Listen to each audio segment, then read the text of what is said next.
This is where the personalities and power players of Kansas come to talk about their lives and lessons learned along the way. This week's guest is advertising mogul Sonia Greteman. Over the past 30 years, her company, the Greteman Group, has emerged as one of the driving forces in aviation marketing worldwide. Greteman started the business in 1989, inspired by her father, who worked for many years as a photographer for the Boeing company. The Greteman Group has grown to become one of the largest female-owned businesses in Wichita, and Sonia Greteman has emerged as a heavy hitter in her industry, having won numerous national and state awards for her work. Coming up, we'll try to find out what drives Sonia Greteman's success. Also, I want to know whether being a woman has helped her succeed or whether it has created additional challenges she's had to overcome. This should be an interesting and enlightening half hour as I go one-on-one with Sonia Greteman.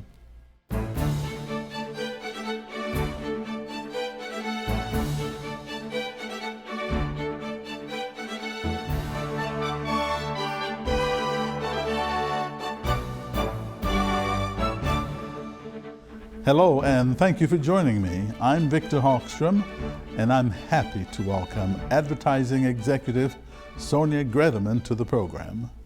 Welcome. Thank you, Victor. Glad to be here today. After trying 2 years, that is, right?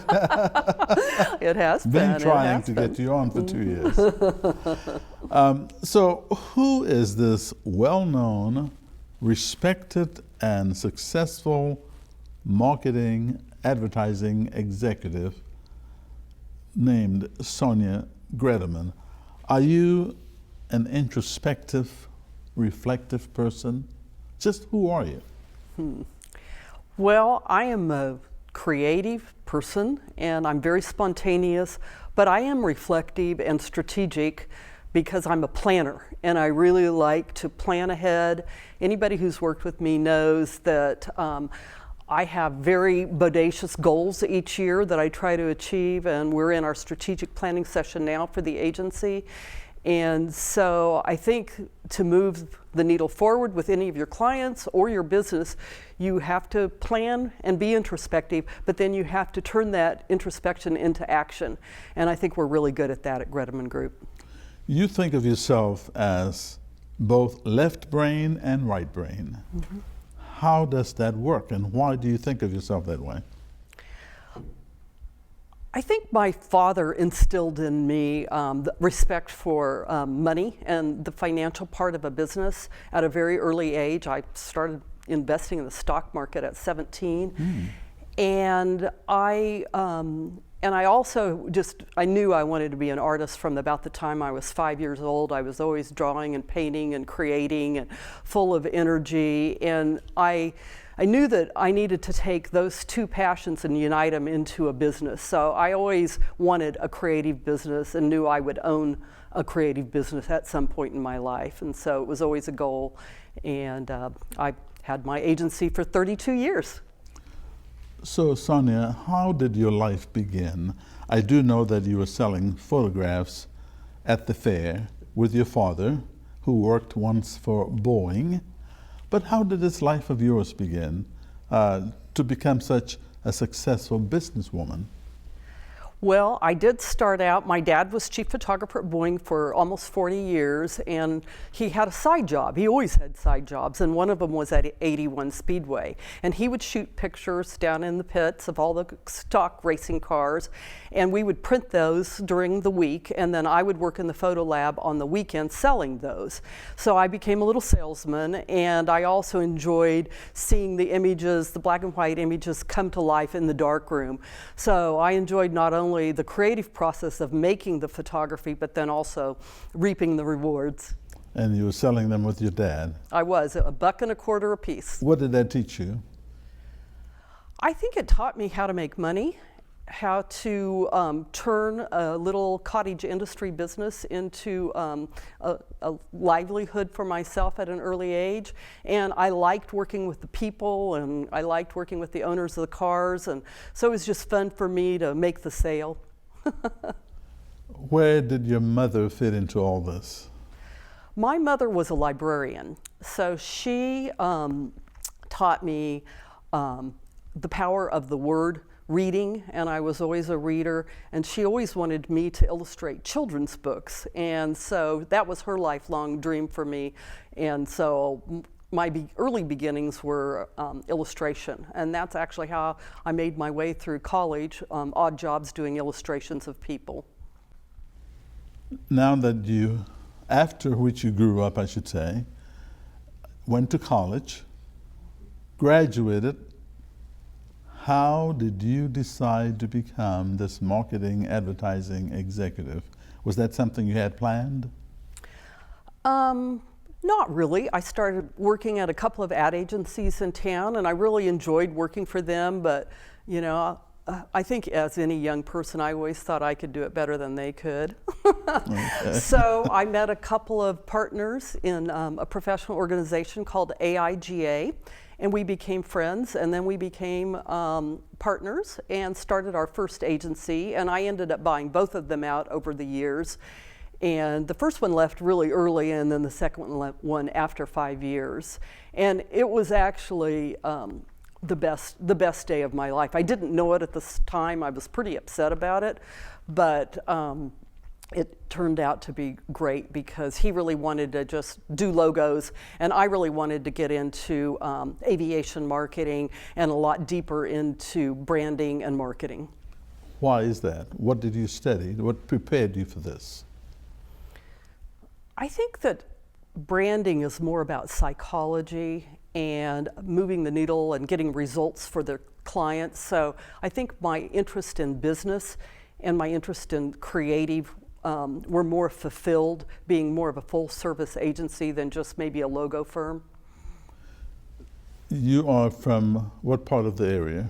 Wichita, Derby, where? Yeah, Wichita, Derby, yeah, both. Born and raised in the area? Uh-huh. Okay. How did you come to begin your own business? That's now called the Greteman Group.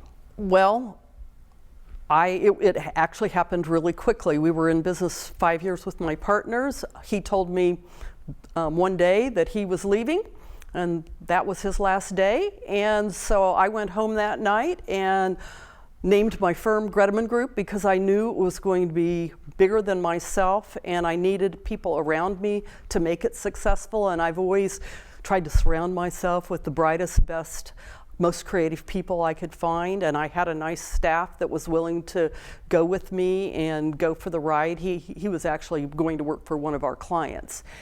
And so it was more born out of necessity that it became Greteman Group, but then I realized quite quickly that it was my destiny. Mm-hmm.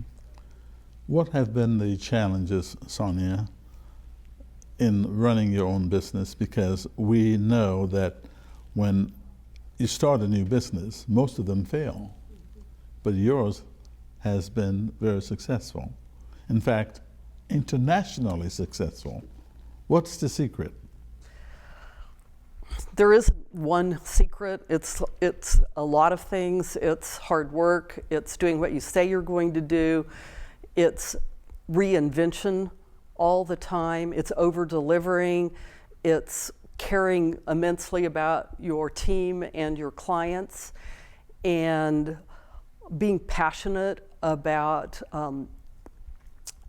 the creative and the results that you're able to achieve for your clients. And it's being involved in the community and loving your community. We've always been really involved in Wichita nonprofits. Like, we worked with Art Aid for 20 years, and it's a nonprofit that serves people who are positive for HIV.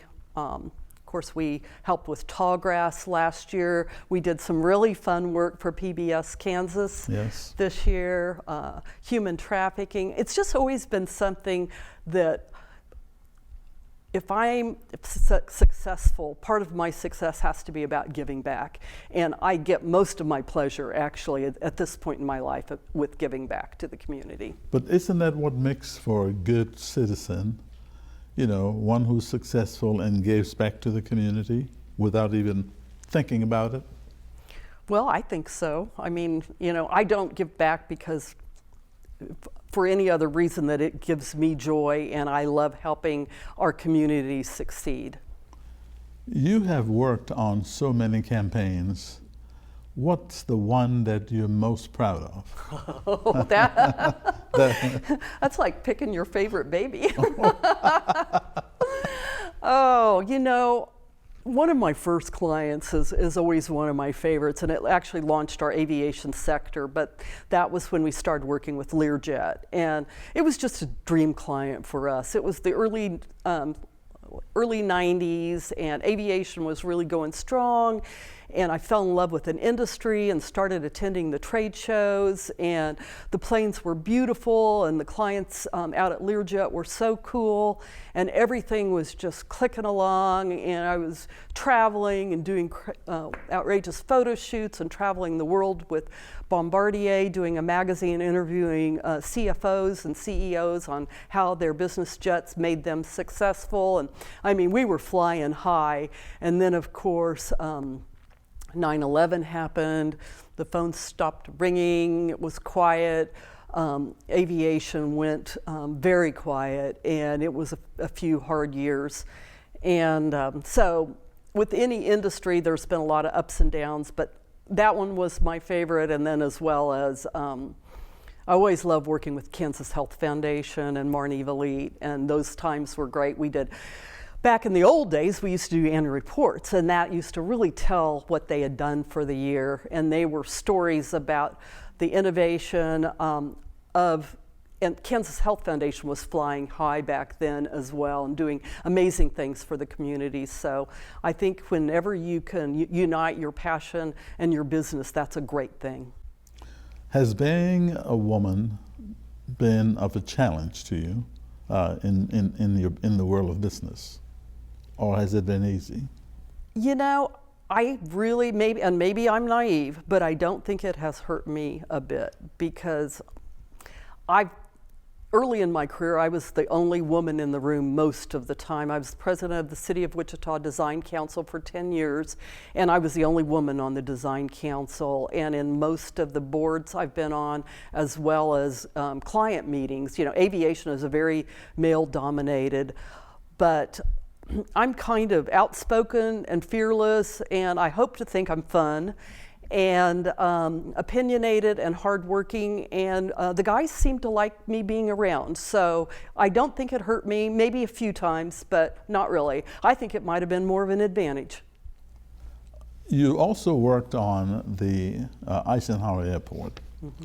Tell us, what did you do for that airport? And because every time you walk through that airport, I think one can conclude very easily you see signs of the Greteman Group from your work. Well, it was a dream project, no doubt about it.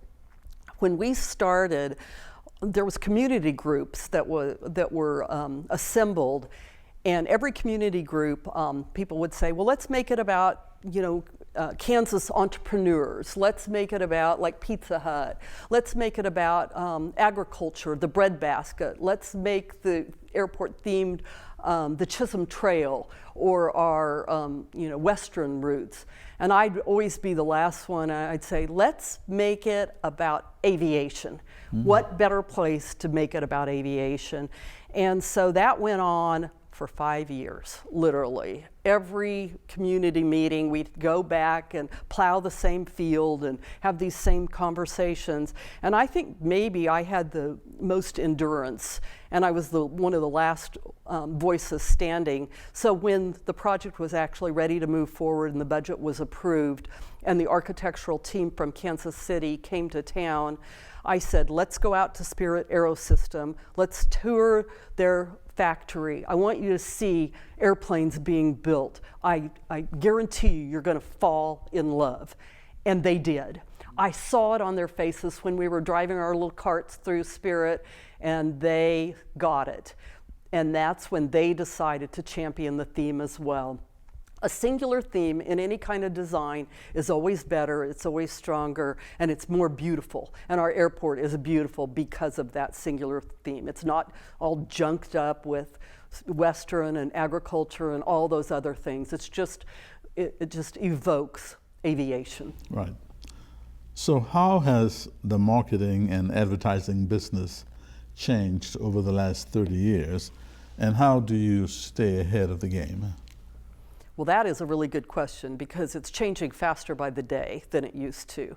But when we first started, I started out as a designer, and everything, there was no computers. And we created one of the first websites in the region, and I think that was mid-90s. And I remember thinking, what the heck is a website? I mean, it was, when my team came to me and said, we've got to make a website, I'm like, I don't even know what that is.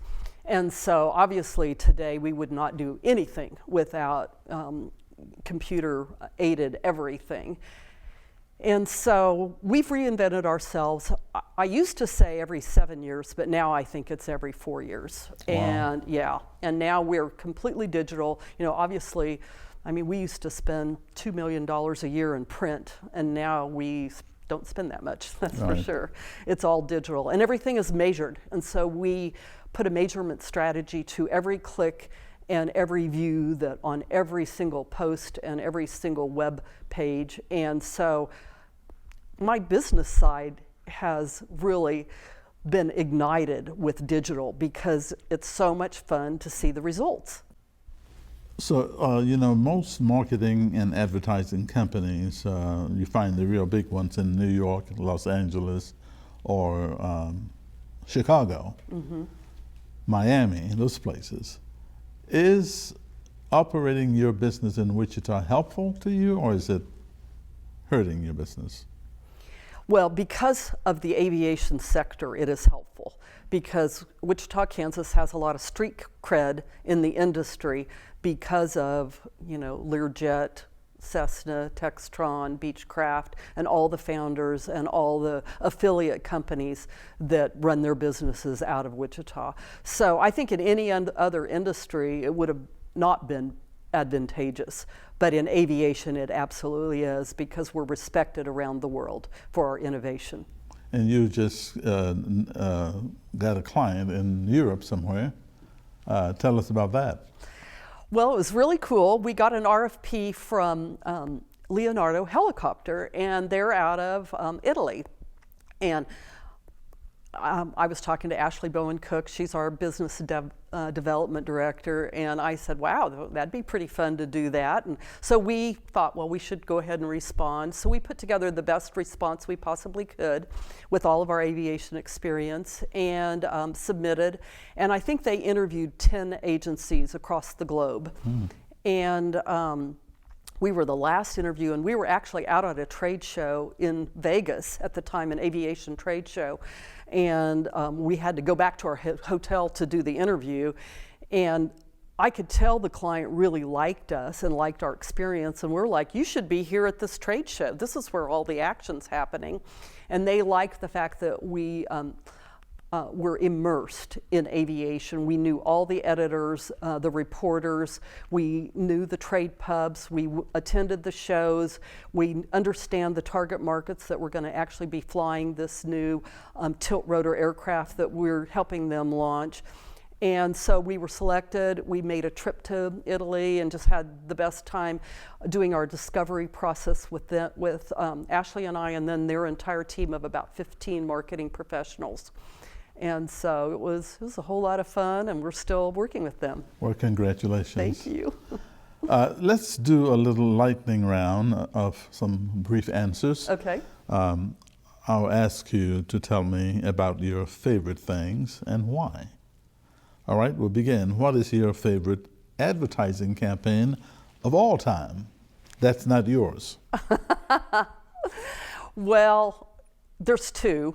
And it was for Volkswagen. It was called Think Small. and it had a little tiny Volkswagen, and it was just it was a big idea. And then of course we all love Nike Right. commercials, as well as Apple.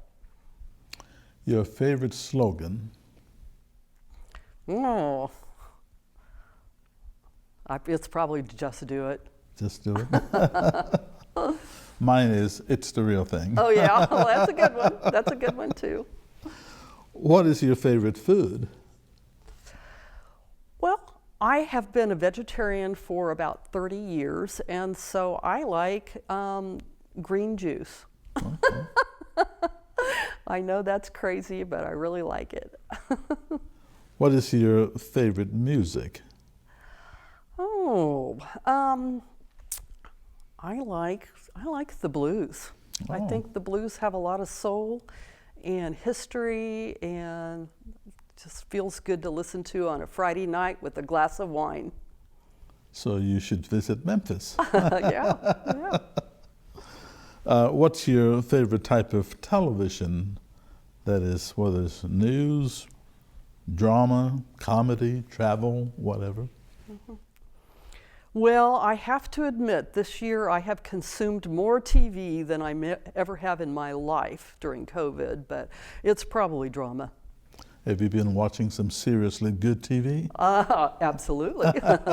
Okay. What is your favorite way to spend your free time? Well, my husband is a sculptor, and so we actually love to have a glass of wine on Friday night and talk about our latest projects. So whatever he's working on, if he's working on a piece of public art or whatever the agency's working on, I'll run some designs by him. We're both on, I'm on the Wichita Art Museum board and he's on Mark Art's board, so whatever's happening in those organizations, we like to talk about what's going on there, and so we actually enjoy working and sketching and thinking about what we're going to do next with our yard. We have a Japanese kind of Zen garden at our house, and so we're just always designing something. Right. So what advice would you have for young people who are interested in the world of marketing and advertising? What would you say to them today? I would say that they have to learn everything digital. You know, if they learn SEO and Google Analytics and are truly interested in all the social channels, Instagram, Facebook. Well, Facebook, I don't know right now. It's a little questionable, but LinkedIn, and just being able to look at the analytics and write good content and create video is another really, really burgeoning market. And I think if you're a writer or a videographer or photographer and you can create content creation seems to be the next big thing in marketing. What would Sonia Greteman like her legacy in this world of marketing and advertising to be? Well, I think I have been extremely fortunate to have two legacies in Wichita, and that is the Keeper of the Plains Plaza that I was on the team for, and just kind of educating the community on the Native American tribes that pass through this area at the confluence of the river, and the Black Bear Bosun sculpture, and that was kind of a dream project, and then the airport. So that's one of the things I love about environmental graphics is a lot of the things we do are fleeting and they're gone tomorrow, a flyer, a brochure, but those environmental pieces that are built of stone and steel and that tell a story, they have a lasting contribution to society, and so those have been some of my favorite projects. So when you think of a successful marketing campaign, what are some of the best qualities of those campaigns that you highlight? Well, I think the idea has to be a big idea, something that's surprising, but I also believe in simplicity.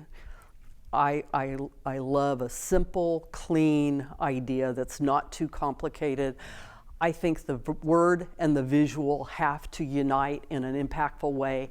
And I think it has to disrupt you in your normal feed, in your life, or whatever. You have to look at it and look at it again. So it has to stop you in your tracks. If it doesn't do that, if it doesn't surprise you or thrill you or charm you, I don't think it's any good. Right. You've used the word big idea twice now. Uh-huh. Explain for our audience what the big idea is. A big idea is simply a way to express the strategy through word and image, and something that instantly communicates the message you're trying to get across. So quickly, what makes Sonia Greteman laugh? Oh, just hanging out with my friends. I laugh a lot. I don't know. What makes you cry? Not much. Not much. I'm not a crier. Maybe a sad movie, or I would cry with an animal in need. I've got a big heart for animals, and I can't stand to see a dog on a chain or an animal in a cage or any of those kind of things. So yeah, that makes me cry. So when you see these commercials with the sad-looking animals on television asking for support, what does it do to you? Makes me get out my checkbook. Oh, okay. Yeah. What makes Sonia happy? I'm happy with the simple joys of life. I like to go to work. I like to laugh with my colleagues. I like to see a happy client. I like to spend time on the weekends having dinner with our friends. We have a great group of friends. I like to go to galleries and art events, and I like to collect art. I love to travel. I mean, get me outside my comfort zone in a foreign city, and I'm probably at my very best. Oh, wow. Yeah, and I had the pleasure a couple of years ago of getting to travel with Rick Steves on one of his tours, and he was actually on the tour himself, so we became good friends during the 10 days in Sicily, and saw what a cool guy he was, and I know he's on PBS. PBS, right. Yeah. PBS Kansas, too. Yeah, yes, good. yes. Well, on that note, I'll say thank you so much for joining us. And we appreciate all the contributions you make to our community and to this public television station. Well, thank you, Victor. It's been a pleasure and an honor to be with you today. Thank you. Thank you for what you guys do. Thank you. And thank you for watching this edition of One on One.